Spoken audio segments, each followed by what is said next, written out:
I'm going to remove the clutch cover on my 2007 Honda CBR600RR. Here I'm removing this cover on the side of the motorcycle clutch cover using a 17mm wrench. Directly behind this is a timing gear, and I'm going to go ahead and take that off.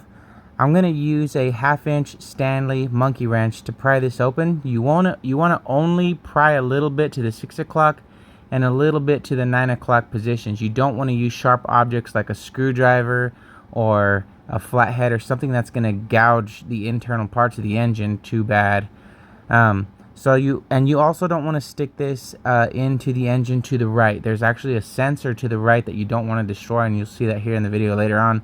And you don't want to apply a ton of pressure, just little bits of pressure just to get the engine to pop open. And it should work. Just give it a few rounds to the left, or to the left, and a few rounds just underneath, and you're gonna get a small pop like this.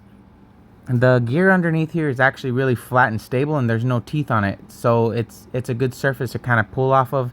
You're gonna get a nice pop like this. I left the bolt in because I had to take a break from researching tons of methods on trying to get this thing off.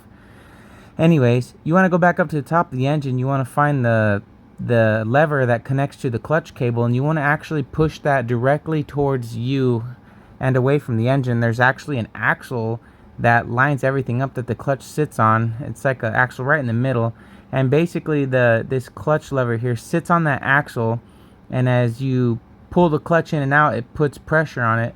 And if you push it towards the engine, it pushes the case towards the engine, but if you push it towards you, it pushes the dowel into the engine and pushes this out. And if you do that, you'll get a nice even pop off. And here you can see the sensor. Sorry about that. You can see the sensor actually that I warned you not to destroy by sticking the wrench into the right. So, and then you can see that flat surface gear underneath. You don't want to stick it on one of those teeth, obviously, but it's generally a flat surface, and this is why I say don't pry it too much, and you don't want to gouge that with a flathead or anything. And then I also used WD-40 to help get this off. The WD-40 actually did a great job in kind of loosening some of that stuff up. So that's just an alternative method in getting the clutch cover off, and I really hope this helped a lot of people. I've been out here with my bike for hours trying to figure out how in the heck this thing comes off, but luckily I got it off, and hopefully this helps someone.